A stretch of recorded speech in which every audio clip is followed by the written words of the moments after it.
Hello and welcome to another LCMS Youth Ministry webinar. My name is Reverend Mark Kiesling. I serve as the Interim Director for LCMS Youth Ministry as well as the Program Director for the LCMS Youth Gathering. Our topic for today is mental health and youth, and we propose a start to the conversation about how that topic may intersect in your youth ministry, in your congregation, or whichever context in which you may serve. Our guest today is Reverend Dale Kuhn. Reverend Kuhn is an LCMS pastor and licensed clinical social worker in the state of Missouri. He is the former executive director of care and counseling in Creve Coeur, Missouri, and now serves there as a senior staff counselor. After graduating from Concordia Seminary in St. Louis in 1973, he held a position in youth and family ministry at Lutheran Church of the Resurrection in St. Louis. His work with youth and their families gave him the desire to serve youth and families in a clinical context, and he has now served in that context and in St. Louis for over 35 years. His clinical professional accreditation also includes a diplomat of the American Association of Pastoral Counselors, of which he has also served as president. His specialties in counseling include adolescence, families, depression, anxiety, divorce, parenting, blended families, phase of life issues, and illness and family issues. Just a couple of notes about our webinar. On your browser in the lower left-hand corner should be a chat box. If you have questions for Reverend Kuhn, or if you're having technical issues that perhaps we can help you with, you can contact us there. We'll facilitate the questions either as part of the conversation or there will be time at the end of our hour or so here together to have Reverend Kuhn respond to your questions as well about mental health and youth. Again, I want to thank you for joining us today for this important topic of mental health amongst young people whom you love and serve in your congregations and communities. We chose this topic because we received requests in the LCMS Youth Ministry Office for resources or requests to raise awareness about mental health issues and how to support young people. You cannot go long or far without reading or hearing about a tragedy amongst young people, and so many times mental health is brought into the conversation. Sometimes the discussion may not always be helpful as people react out of fear rather than compassion. Also, mental health is a very personal topic. The National Institute of Mental Health estimates that 1 in 5 children aged 13 to 18 have a serious mental health situation. So statistics would say that you know the effects of mental health on the lives of young people and the people whom you love. Before we start our conversation for today, I invite you to join me in a word of prayer. O God, whose circle of care includes all, encourage us and our families, that we might cope faithfully with mental illness. Deepen our understanding. Teach us patience. Increase our capacity for empathy and acceptance. Help us not to be victimized by the stigmatization attitude of the uninformed and uncaring. Enable us to share the journey, to find strength and partnership with others, to build together a community of support and healing. So nurture and sustain us in your love and understanding, that we may act wisely and serve with compassion to relieve suffering, provide care, and offer hope. In Jesus' name we pray. Amen. Reverend Kuhn, I thank you so much for being with us here today and leading us in this discussion and learning more about mental health and young adults and young people. We had an opportunity to talk a little bit just about some of the common things in which young people are maybe connecting with in their own mental health, and also certainly, as you know as well, how mental health issues can pop up during adolescence. And wanted you to take some time to talk about that a little bit, about maybe some of those key things that you would bring up for our audience. Sure, be happy to. One of the things that I've had to learn over the years that I've been working with kids and their families is that they're not to be treated as little adults. What we know now about brain science is that the brain develops from the back of the head to the front of the head, and the frontal lobe is the last part of the brain to develop. And unfortunately, for a lot of kids, that's the part of the brain that is used to make wise decisions, to be self-aware. And so when they're under stress, they have trouble making wise decisions, and they need people around them who are a little bit older and hopefully wiser to help them think through their problems. And what we know about working with kids with mental health issues is that if you get them to talk and open up, they're much more likely to figure out ways to manage their own issues within themselves and also between them and the folks who are walking with them. What we also know is that mental health is a taboo subject in some congregations. Some people just don't like to talk about mental health issues. But your earlier statistics, Mark, suggest that on any Sunday morning, if there are 10 kids in a congregation, 2 of them will be affected at that point in time by mental health issues. And I think that's important to remember. All in all, the broader statistic is that if you take a look at your congregation and let's say you're worshiping 300, 1 in 10 people, adults and kids, struggle with mental health issues. And it's really wise for us to be as informed as possible about what these issues are. And so I'm glad you asked me to be here today. Thank you. And what I would like to do is just jump in and share with our participants what I have learned over the years that I've worked with kids and adults with mental health issues.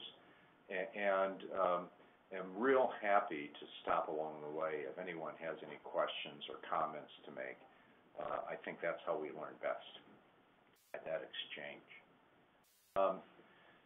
So what I want to do is give you the broad brush most common issue that kids address when it comes to mental health issues. The first one is depression. And we often think in the clinical world of depression being either chronic or situational. Chronic depression, there's a technical word for it, it's called dysthymia, and it runs in families.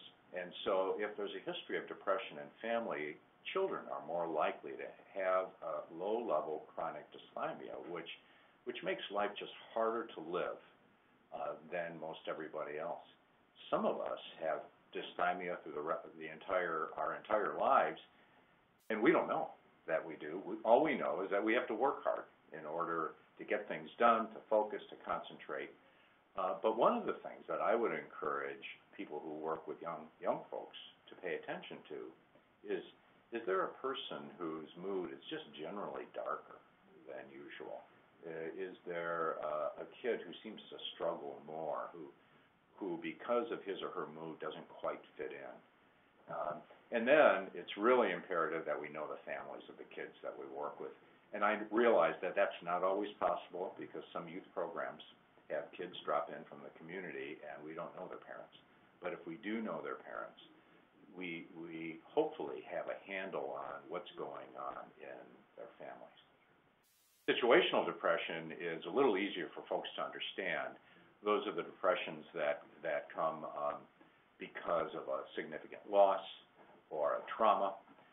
You can see the trigger. You can pinpoint the trigger. In chronic depression, you cannot always pinpoint the trigger.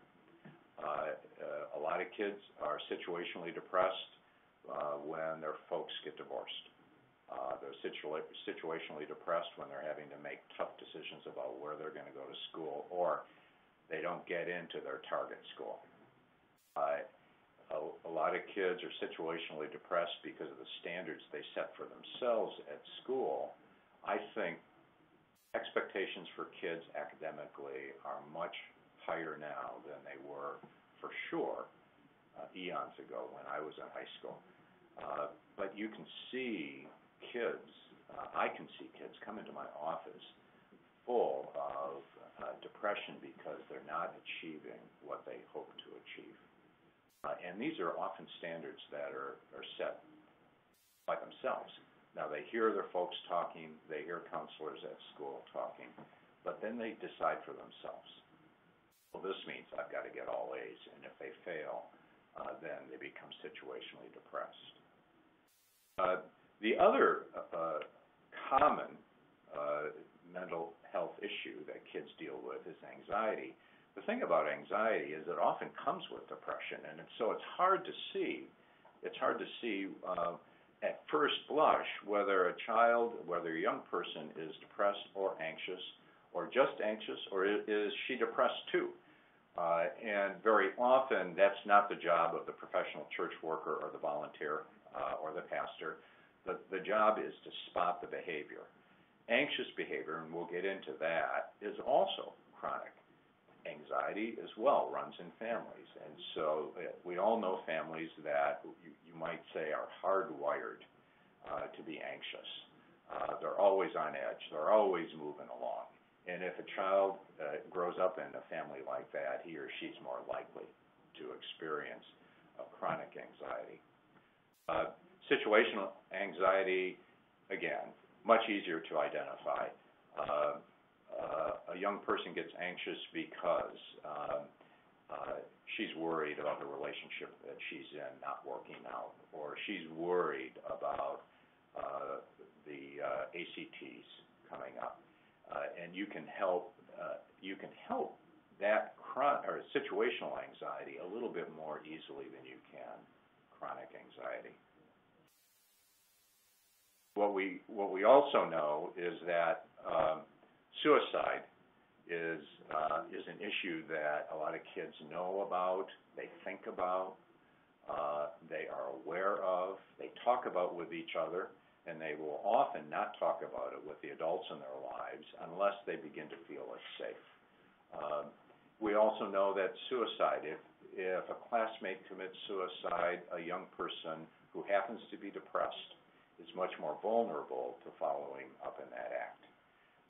And so I think the major point, we'll get into suicidal ideation and how to identify it.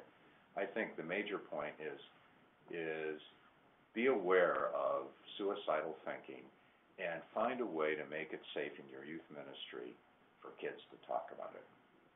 It's okay to talk about it.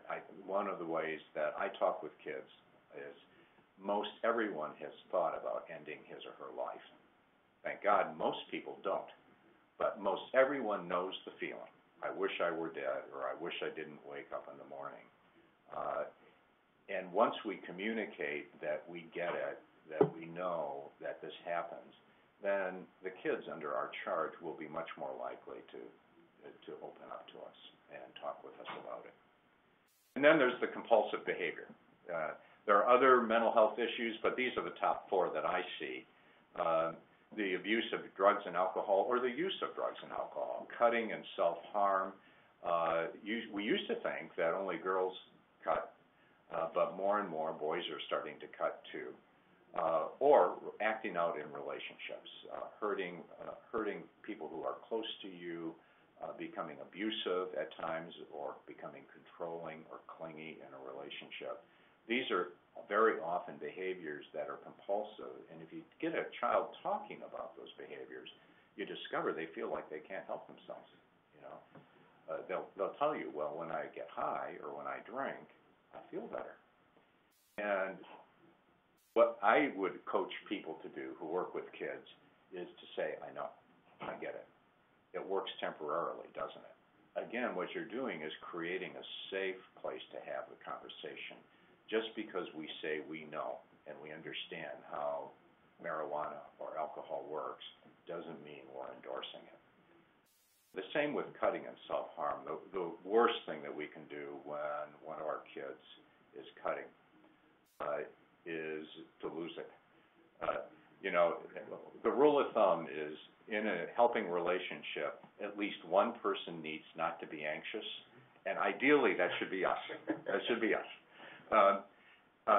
And so I think people who work with kids around issues of cutting need to be able to sit tight and not jump to conclusions, not panic, because the panic, if we bring it to a child, will then cause the child either to become more anxious and want to act out more, or the panic will cause the child to shut down. And then the relationship acting out is not at all uncommon. As we know, young people are figuring out relationships, or trying to understand what kind of relationship can I have, what's a healthy relationship, what's not a healthy relationship. And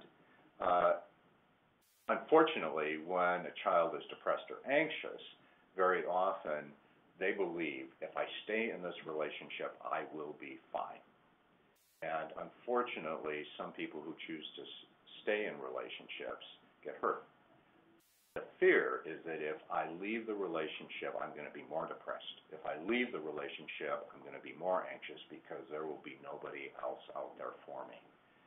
So I think every good youth program really needs to address healthy relationships because it goes directly to the mental health of the young people involved. Okay. Before you go on, I have one question to follow up with. Yeah.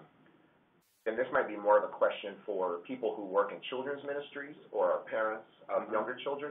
So you've talked about you see a rise, if I'm understanding you correctly, rise in anxiety and other things, especially around maybe, let's say school performance. Right. And that you see higher expectations that a young person is putting on them. Right. Would you say through your time of experience now that there's also something to say that somewhere in our society we're not teaching young people to cope as well with stress of life? Is there something to it? We're talking about higher expectations. Is there also something to where we're not helping them, give them the tools to cope with the natural stress of life and as they grow up? Is there a play in that, or is it just kind of case-by-case basis on that? Well, I think it's mostly case-by-case. Where we get coping mechanisms, though, are from our families and from the programs that the kids are really connected with. If you talk to most kids, they will identify people who keep them grounded. In the healthiest of situations, it's mom and or dad, or an aunt or an uncle, or a grandparent. Also, though, they will identify a youth minister, a pastor, a teacher, and the best way to teach a child to cope is to role model. And we are moving in a fast-paced society right now, and they, I think, have fewer examples of steady, deliberate coping. They themselves are exposed to so much more than you and I were exposed to when we were kids. And so that does compromise their ability to cope. And remember that coping is done from the frontal lobe of the brain, and that's still developing, and that doesn't finish developing until 23, 24, 25, which is, by the way, one of the reasons why alcohol in fraternities and sororities is so dangerous, because the frontal lobe isn't there to help regulate the intake of those substances. So I think kids mostly learn to cope just like you and I did by having role models. I also think it's a bigger challenge because there is much more stimulation coming their way than we experienced when we were kids, or at least I did when I was a kid. Huge change. Yeah. Okay? Great, thank you. All right. What I'd like to do is start talking about depression. And I said to Mark before we started, I want to make sure that we talk about responding to all these things. But I think before we do that, I think we need to just understand what depression is all about, and anxiety and suicide. And then we'll talk about how do we respond. The signs on the screen about the indicators of depression, what we're looking for is clusters. And also we're looking for a cluster of these symptoms that persist at least 2 weeks or longer. Everybody knows what it feels like to have that first dot point, a sad mood. That's part of the human condition. But if the unusually sad mood is stubborn and we can't shake it, and it lasts over 2 weeks, then that's an indication that we may be dealing with a depression. The same with dot point number 2, the loss of enjoyment and interest in activities that were enjoyable. These are the top two. Clinicians who do diagnoses will say, these are the first two questions I ask. Do you feel sad or weepy? And do you enjoy something like you used to? And people who've been traumatized, who are depressed, who are struggling, who are overly anxious, will very often say no, yes to sad and no to enjoyment, one or both of those. And then you look for clusters of the other indicators, a lack of energy and a tiredness, feeling worthless or guilty. The lack of energy is an interesting one because some people don't know that they lack energy. They just feel like life is tough. And you know, that we can tease about that's part of our German Lutheran heritage. Life is tough. And I suppose it is. But what we're talking about here is a sense that everything requires extra work. Everything feels like a burden. And if I don't have energy and I'm tired, then that's going to assure that I don't enjoy what I'm doing. I cannot have enjoyment. And then worthlessness and guilty. It is a sense, depression will trigger a sense of I'm a flawed individual. And very often the people who are most severely depressed, you can try to cheer them up and say to them, you have these strengths and you're able to do that and you're unique in this arena. And it'll seem to you like your reassurances are bouncing off of them because the depression has grabbed them so powerfully. Folks who are on the edge of depression but who aren't really clinically depressed will respond to that kind of encouragement. Thinking about death or wishing to be dead, one of the things that's really important, like we identified earlier, is not to jump to conclusions. If a young person says, well, yeah, I thought about not waking up, or I thought about it, everybody would be better off without me if I were to die. The issue is, how powerful are those thoughts? And what is it that triggers the thoughts?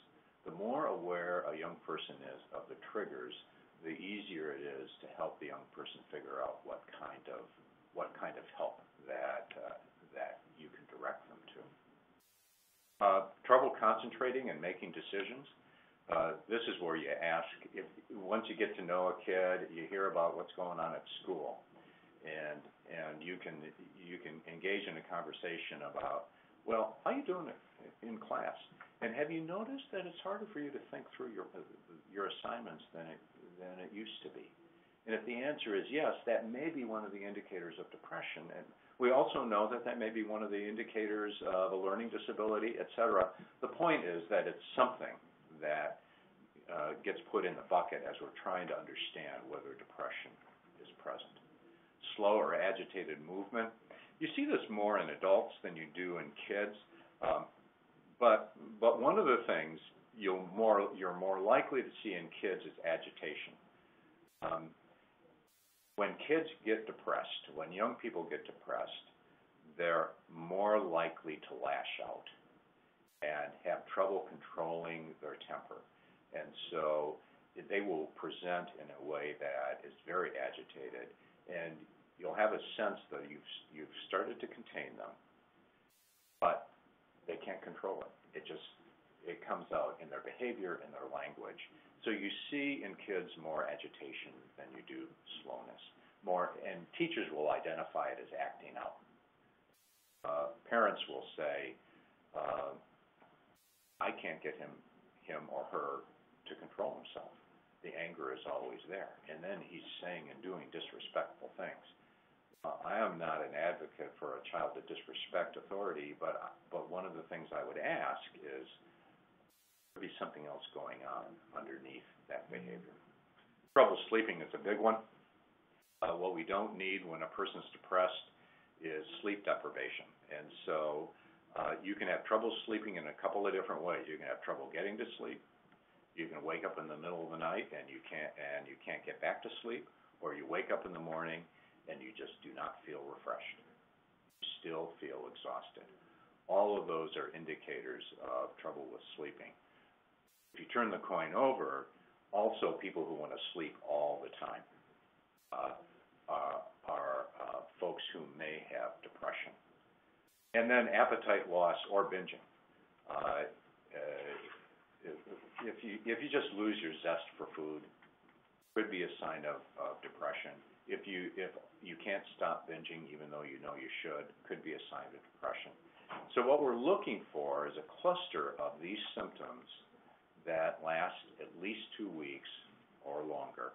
And then I think it's absolutely okay to say to a young person, I think you might have some depression. Have you ever thought that you might be depressed? Because most kids have heard about depression at school. They sometimes have trouble putting the pieces together. And I think one of our jobs as adults is to help them put the puzzle together. That's depression. If there are no questions, we can go on to anxiety. Here are the indicators of anxiety, and one of the things we said early on is that sometimes the depressive symptoms and the symptoms of anxiety sort of morph from one arena into the other. That's, by the way, why some of the best antidepressants right now that are prescribed also carry an anti-anxiety agent in them, because we often see anxiety and depression walking hand in hand. But here are the signs of anxiety: pounding heart, chest pain. Often people who have anxiety are afraid they're having a heart attack. A lot of admissions to emergency rooms are anxiety, when in fact it literally feels like you're having a heart attack, especially if you add some of the other symptoms to it: dizziness and headache, sweating and numbness, choking, vomiting, diarrhea, aches and pains, restlessness, and inability to relax. All of those dot points on the left side of your screen are the physical dot points of anxiety. And the stronger those physical characteristics are, the closer you're getting to a panic attack, a full-blown panic attack. But you can have these symptoms, and they can be chronic. And again, sometimes people just accommodate to those symptoms. It just feels like, well, this is my life. I'm always going to the bathroom. This is my life. And so when we're getting to know a young person, what we want to do is we want to be able to say to them, well, it may be your life, but let me ask you a little bit more about what you're feeling. And that will help you begin to identify whether this is just a tightly wound kid or whether this is a kid who has some serious anxiety. Psychological issues are on the right side of the screen, and that's excessive fear or worry, racing mind, decreased concentration, irritability, and confusion. Now, what you see is depression can trigger fear and worry. Depression can compromise concentration. Depression can trigger irritability. And so when you see these symptoms, you're never quite sure initially whether we have anxiety here or whether we have depression. Avoidance of situations. These are kids. In young people, this is typically the kid who is so anxious that she or he refuses to go to school. The danger is to force that child to attend. The danger here is to belittle the child because it looks to you like they're trying to get away with skipping school. Or very often in young adults, in older adolescents and young adults, it's the fear of doing the job interview that keeps the child on the parent's couch. And the danger is to say you're lazy. There's always that possibility, I suppose, it's part of human nature to have some of these traits. But one of the things that I would encourage people who work with young people to do is not to jump to conclusions. If a kid is skipping school or is sick, so sick that she or he is at home, there may be a presence of some anxiety here. And then the obsessive compulsive behavior. Very often, we've already touched on that in our introduction, but this is often where the excessive drinking, which can become obsessive, cutting, the acting out behavior, because what it does is, you probably heard kids say, well, when I drink, at least I feel chilled out. Or when I cut, I feel like I'm in control. And so very often kids will get into this obsessive compulsive kind of behavior because it's a coping mechanism. one of the reasons kids will smoke regularly, whether it's cigarettes or marijuana. Kids know that stuff's not good for them, but they also know that when they take that stuff in for a short period of time, the level of anxiety goes down. So again, we're not endorsing it, we're understanding it, and that's one of the things that I would encourage people who work with young folks to pay close attention to. Okay, that's anxiety. I don't see any questions on the chat section. And Mark, I don't know if you've got any thoughts or questions. Really excited. I mean, really want to get to jumping into the next pieces that you have. I think will be great. Okay. For the conversation. Yeah. Okay. So let's go to the signs of suicide.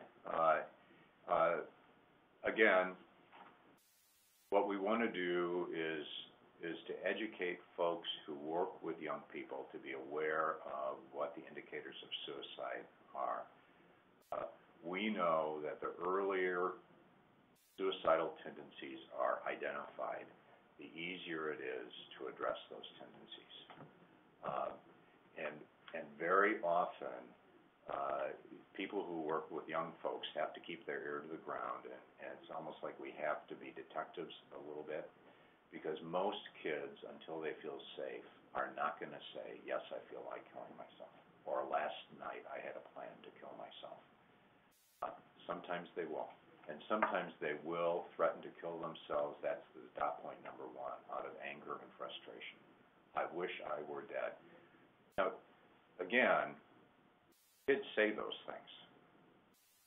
And so when we hear that threat, we don't identify it immediately as a threat that a child or a young person is going to act on, but we do listen more carefully for some of the other indicators of suicide.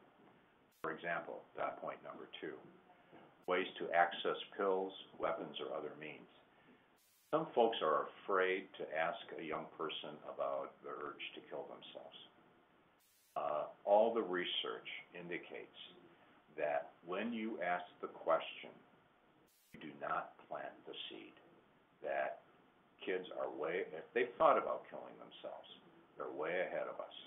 And so when we ask the question, are you thinking about killing yourself? You ask, how powerful are these thoughts? And you ask, do you have a plan? And if the young person says, thinking about pills, which is typically the way more girls attempt to suicide, or if a guy says, well, I know how to get to my dad's gun, then we take the threat for suicide very seriously, and those two together, the impulse and the means, becomes a requirement that we act.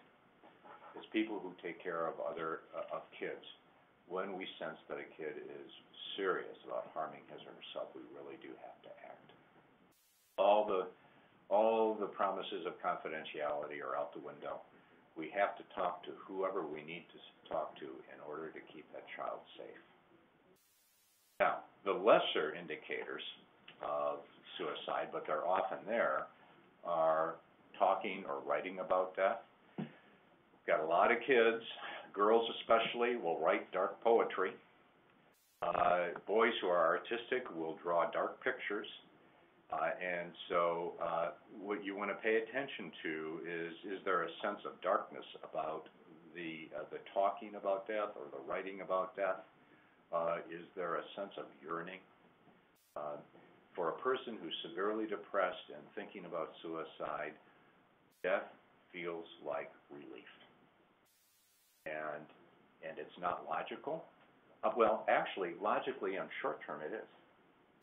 When a person is dead, the pain is gone. But what they don't logically think about is the impact long term on friends, on family. They're feeling so desperate in their depression and maybe anxiety that they just want to be done. But when you hear talk or writing or see writing about death, I think that's an invitation to engage the child.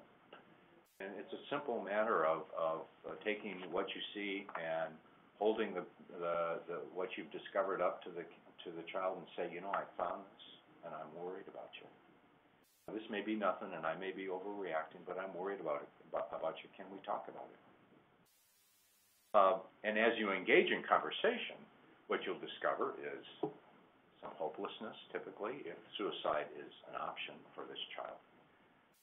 You'll discover rage and anger, and sometimes the need to take revenge. The revenge piece around suicide goes something like, I'll show them. They'll miss me when I'm gone. And what they're not thinking about at that point is that the solution is permanent. What they're thinking about is trying to get their point across, because a lot of folks who feel suicidal do not feel understood or appreciated. So there's engagement in risky behavior. One of the things that I've learned over time is that kids who are repeatedly getting drunk, which would be risky behavior, very often are depressed and or suicidal. And it may be a passive suicidality. It's like, I don't care. I don't care. All I know is when I get drunk, I feel better, and if I die, that's fine. Okay? Kids who have regular traffic accidents very often have a level of suicide in them. Sometimes they're just bad drivers. And so again, what we want to do is not jump to conclusions, but we want to be aware, and we want to know, this is something to listen to more. Kids who play with guns, kids who play with knives, very often are kids who maybe go in and out of suicidal thinking. The other indicators of suicide are feeling like there's no way out, I'm trapped, and so that is why death appears at that point to be an attractive option. Increasing alcohol or drug use, withdrawing from friends, family, or society, experiencing anxiety or agitation and having trouble sleeping well. So you see some of the early signs about anxiety and depressions seeping into the suicidal thinking. Dramatic changes in mood. That's a tough one because adolescence is a moody time.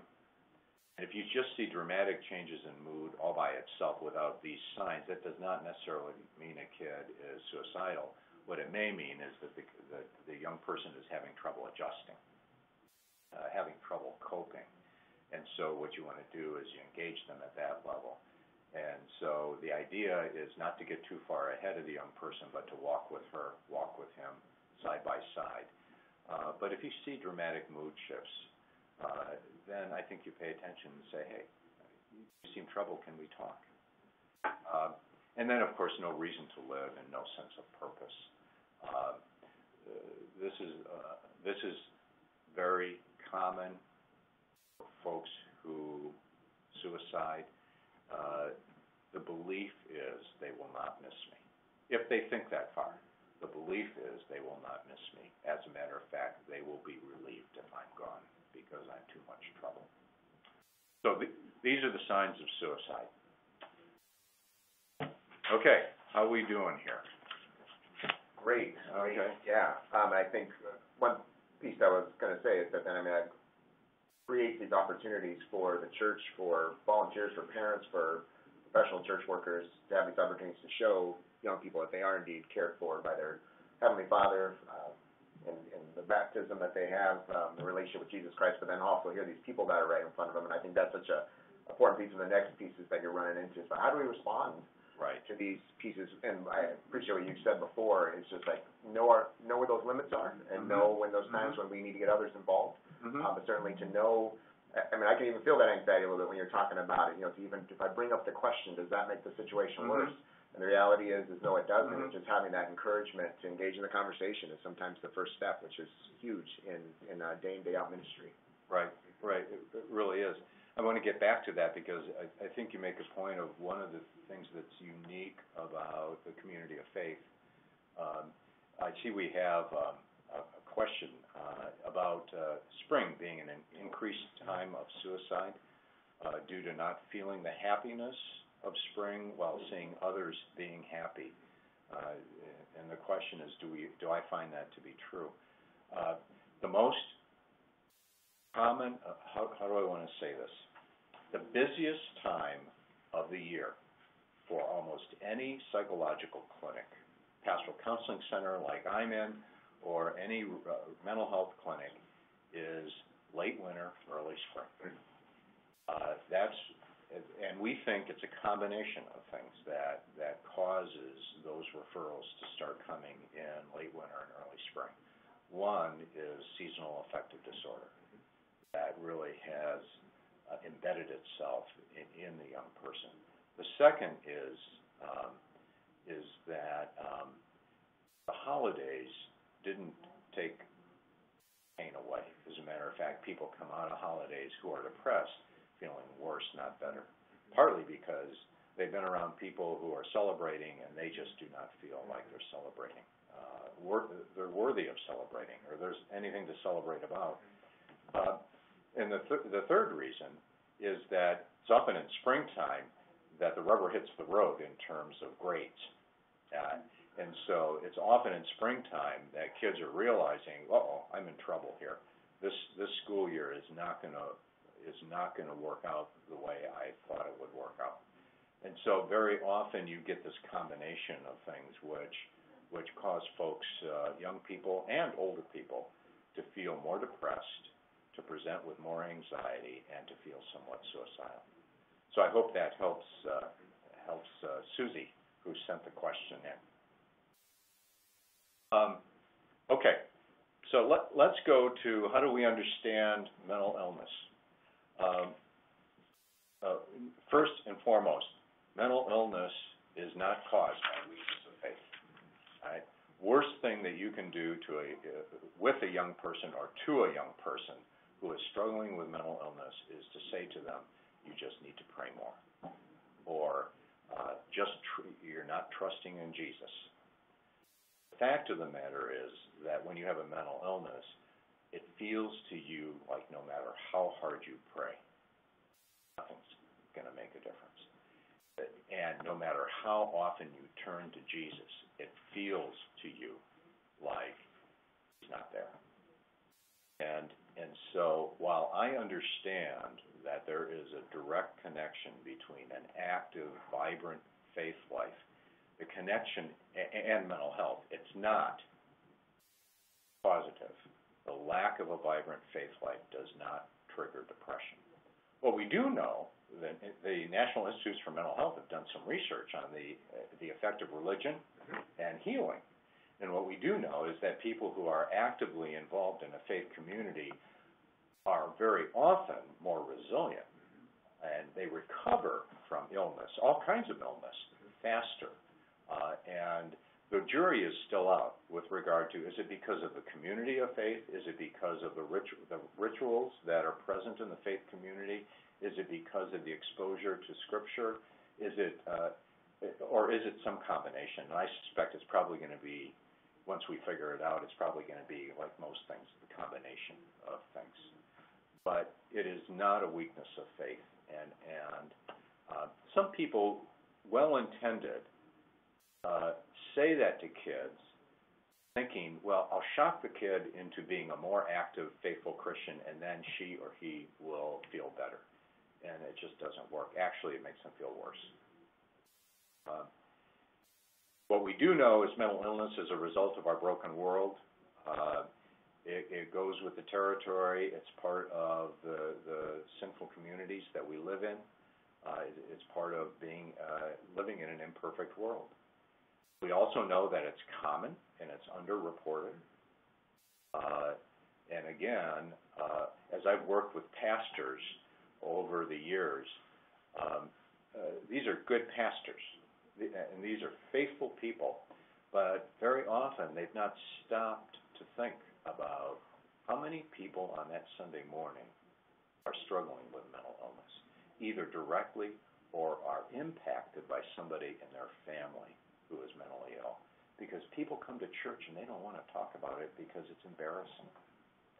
And so one of the things that I encourage pastors to do is to say, it happens.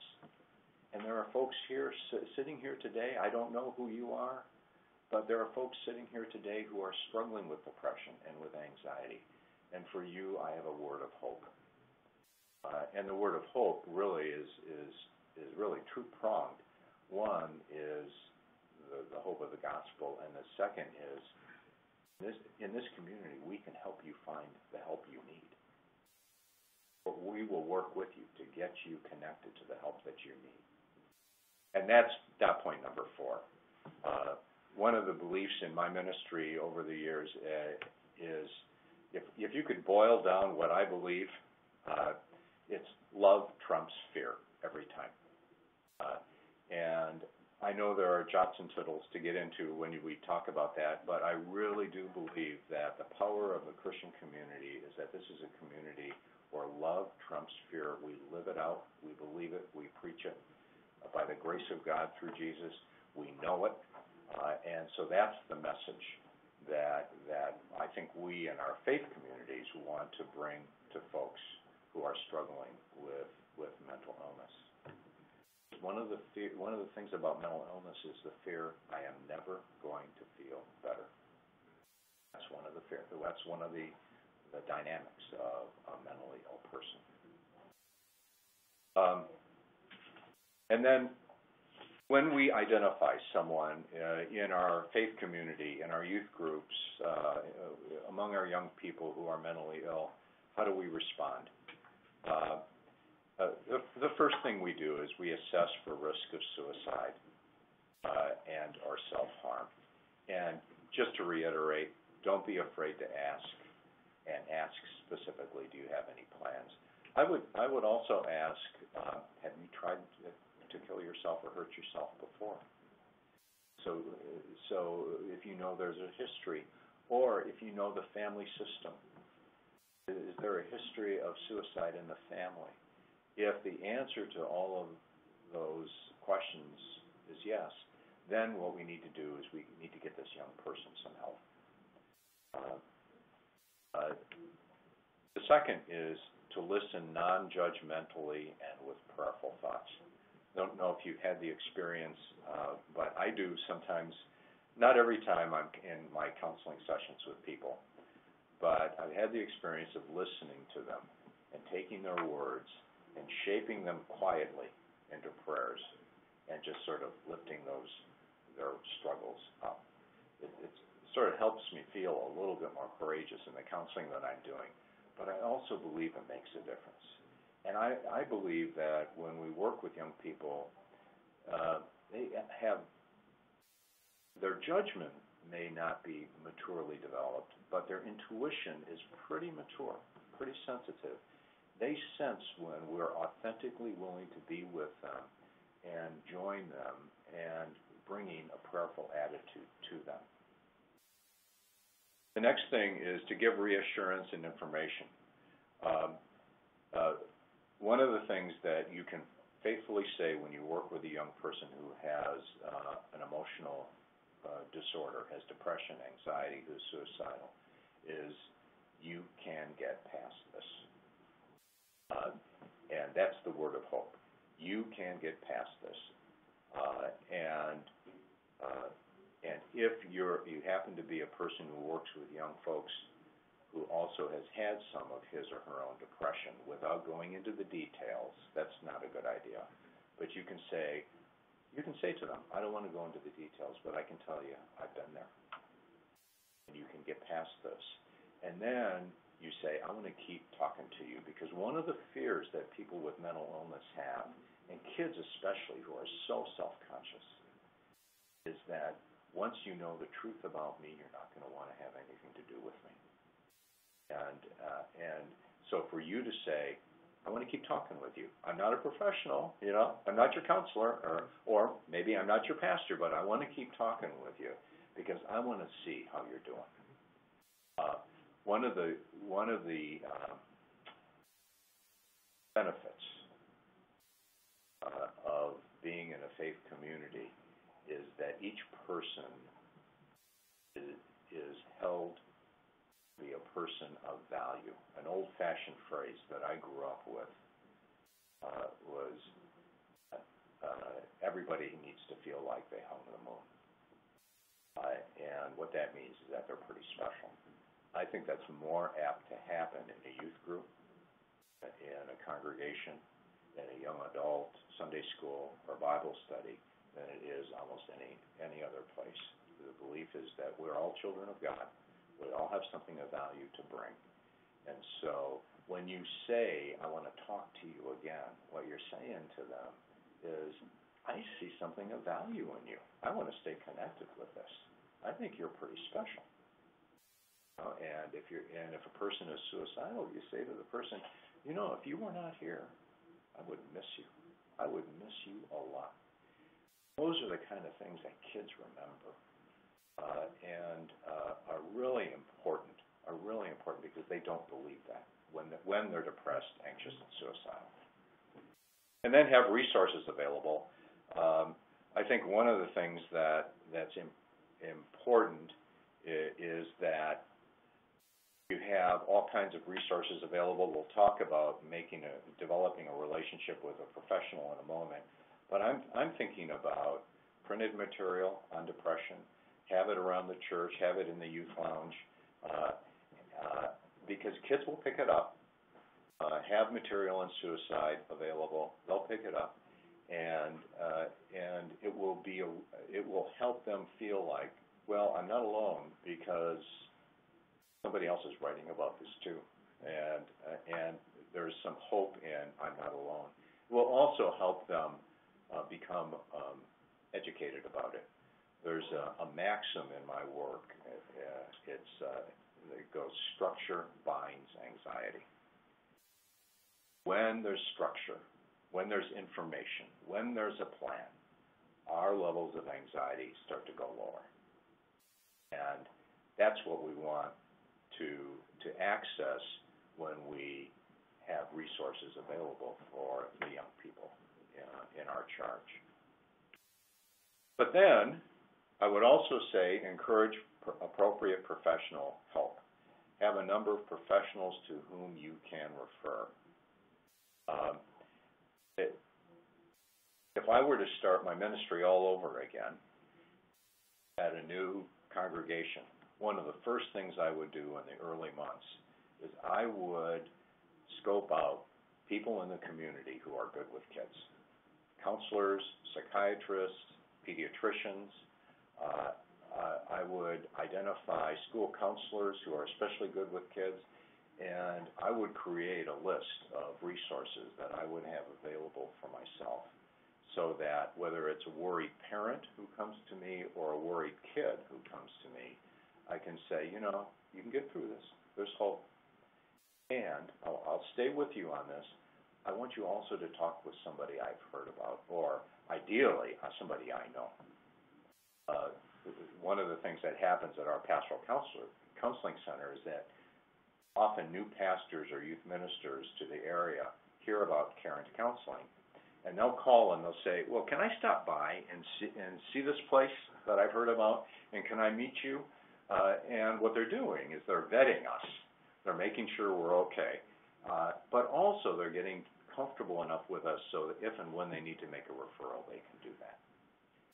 If I remember correctly, you said something earlier about your second point there about be willing to go with the young person. That you had said, too, kind of even a change in counseling for young people that has maybe changed over the last number of years, and both in the Christian and secular world, is that there is a more openness for the support system, if you will, to be a part of the process. Did I hear you correctly say that? Yes.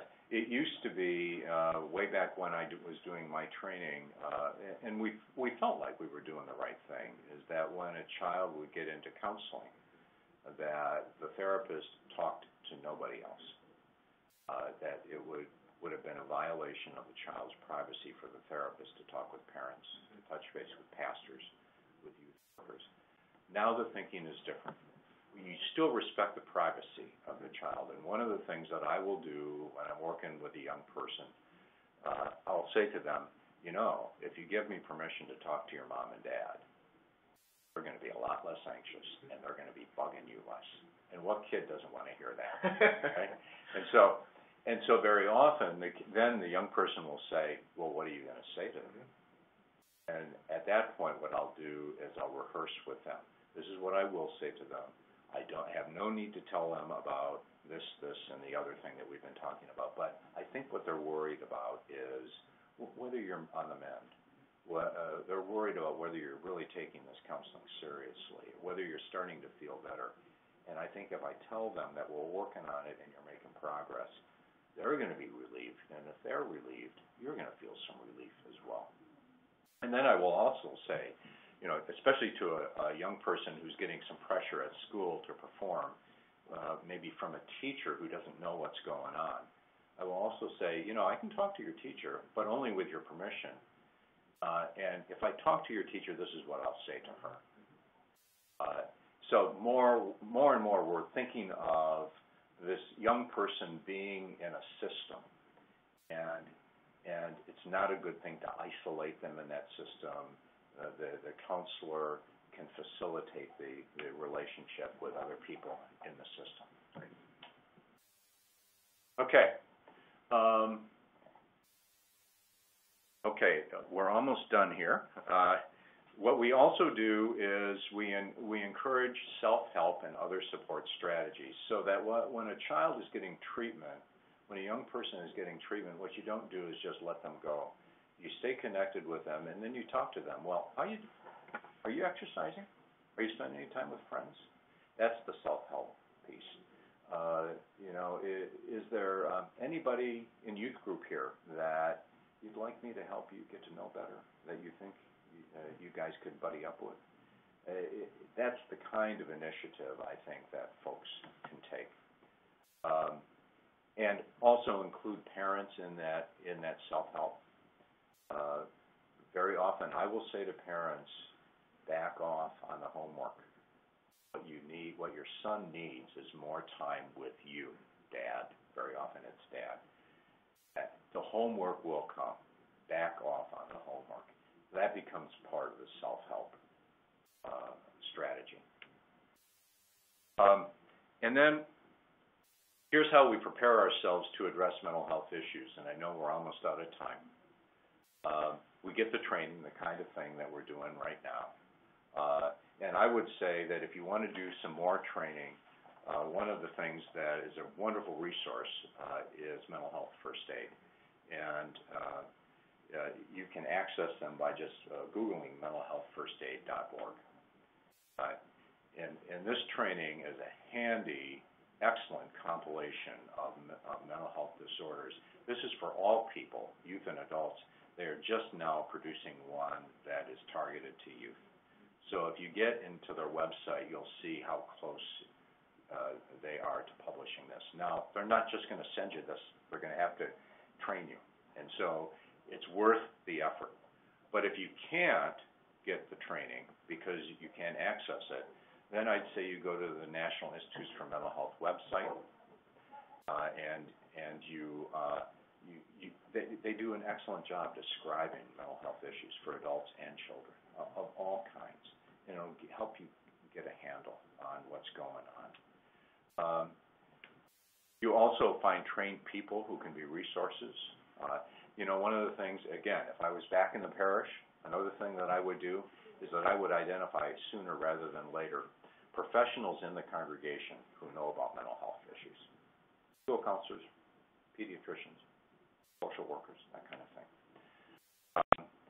And we encourage our congregational leaders and pastors and staff members to have annual training on mental health issues in the family. Again, people will go, not one more meeting, but actually it will equip them to do a better job in ministry. We invite experts from the community to speak about family health and resiliency. I'm in maybe half the Sundays in a year. I'm in somebody's congregation talking about resiliency, depression, anxiety, child raising, etc. And we identify and honor members who work in the field of mental health. I would like to do this actually around Labor Day as a great time to do this, to spot that.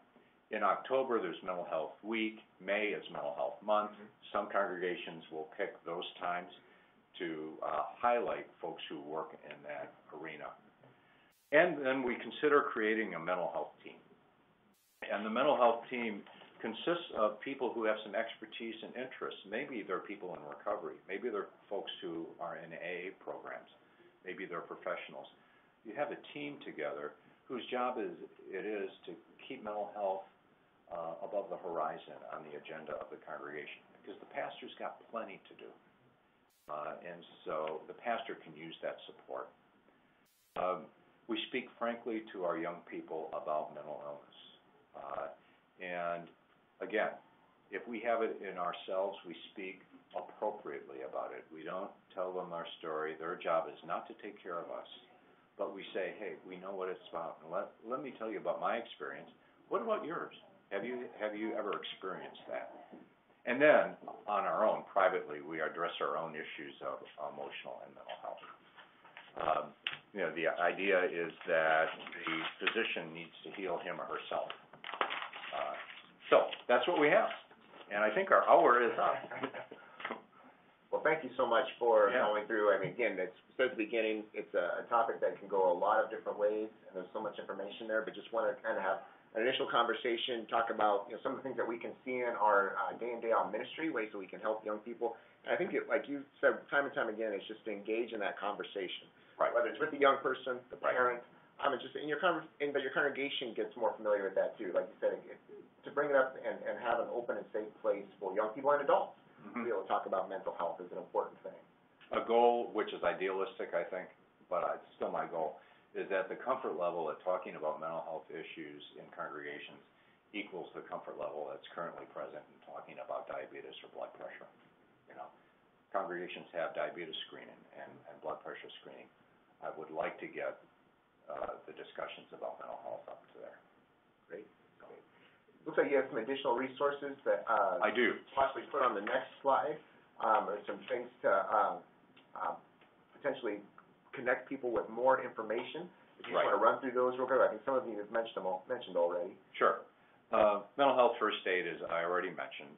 Pathways to Promise is an organization that produces information on mental health specifically targeted to congregation. That information is free, and it's pathways to the number 2 promise.org, and you can access online, download anything that you want. I've helped develop some of their stuff. It's pretty good. We use it in basic training for congregations. The NIMH I've also already listed. National Council for Behavioral Health, that will help you understand where resources are, how to access resources, and the kind of resources that might fit a condition. The same with Mental Health America. And then Substance Abuse and Mental Health Services Association, the SAMHSA does a great job, and they have a specific program targeted just to religious communities. And so, again, all that's free. So you just go to the SAMHSA website and you negotiate the website and you download that information. And then the mental health resources from the LCMS, the Disability Task Force. So I think a combination of these resources will get anyone who's working with young people started. And I think probably the best thing would be, once you get started, if you identify a problem, then find a professional who you can refer to and consult with. Great. If you have a few minutes, for those that are still with us live, sure. If they've got the time, if you do have any questions that you'd like to ask Reverend Kuhn, we still have a few minutes that he can stay here and ask if you got time and try to answer your questions. But I know some of you may need to take off, and we thank you for joining us for this time. And certainly be connected with these resources here, or ask our office if there's any ways in which we can assist you in your congregational ministry. Leave it open to in the chat box for any questions you might have.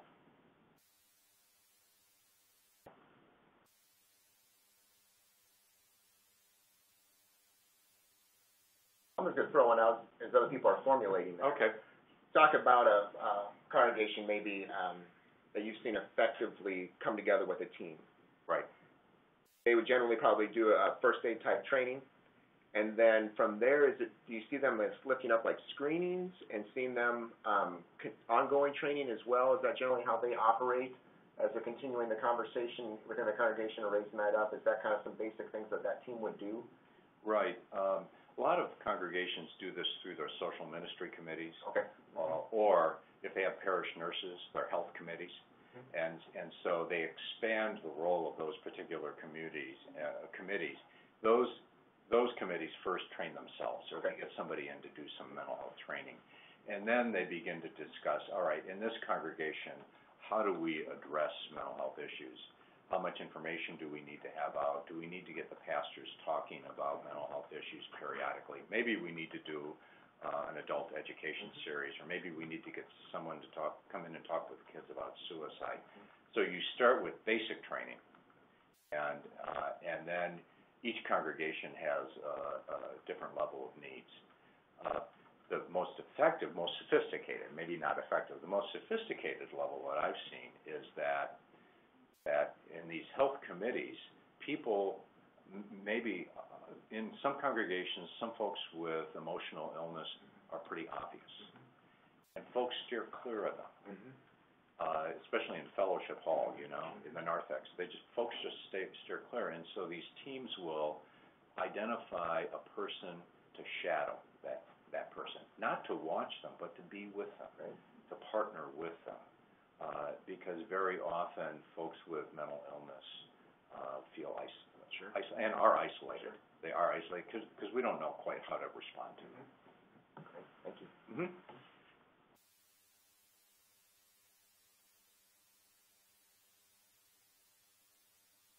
Okay, here's another question here.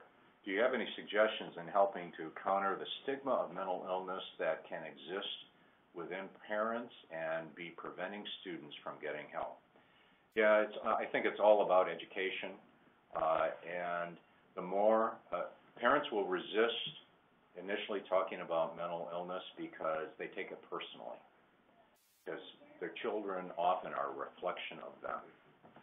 And when they start hearing, well, you know what? It runs in families. You know what? It's organic. You know what? Sometimes it has nothing to do with the family system, and it has everything to do with the brain chemistry. Very often, then, you begin to help folks relax. One of the things I say to parents is, you're working too hard. You deserve a break. You're working too hard with your son or your daughter. I think I can help. And very often they can relate to that, and they don't feel judged, because the fear is that they're going to be judged. But I would say, first of all, you introduce parents to the topic, and let them know, hey, this Sunday at youth group we're talking about depression. Just want you guys to know. It just sort of begins little by little to normalize it. Let's see. What are the best ways to find reliable counselors and professionals to refer? Actually, it's through people you know. So if there are folks in the congregation who are medical people, I would go to those folks. If there are folks in the people who are educational people, I would go to those folks, because typically educational and medical people, and hopefully the pastor, but not always, already knows resources in the community. Who have you had? And the question is, who have you had good experiences with? And I think you don't necessarily have to have a Christian counselor if you're seeking professional help. I think it's great if you have one, but some communities don't have one. What you want is someone who's good with kids, and who's sensitive, and who respects the faith tradition. That's the question. Does this person respect each individual's faith tradition? Is that follow-up question? Is that a fair question to go in and ask a counselor? I mean, is that you point blankly ask that? Like, what's your take on faith and the person's healing? I think that's a very fair question. A very fair question, and more counselors are getting used to that question and are more sophisticated in handling issues of faith. I love to talk issues of faith, but that's part of my training. And counselors who are a little less comfortable talking about issues of faith are more apt to say, I tell you what, I respect the faith in this family.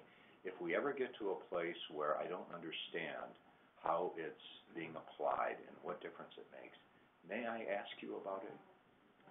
And it often makes the family feel like they're partners in the treatment. Okay. I think we've answered the questions that are there. Great. Okay. Well, again, Reverend Kuhn, thank you so much for your time and joining us today. And you're welcome, Mark. That you've given us. You're welcome. Good to be with you. Hey, blessings on your ministry. Thank you. You too.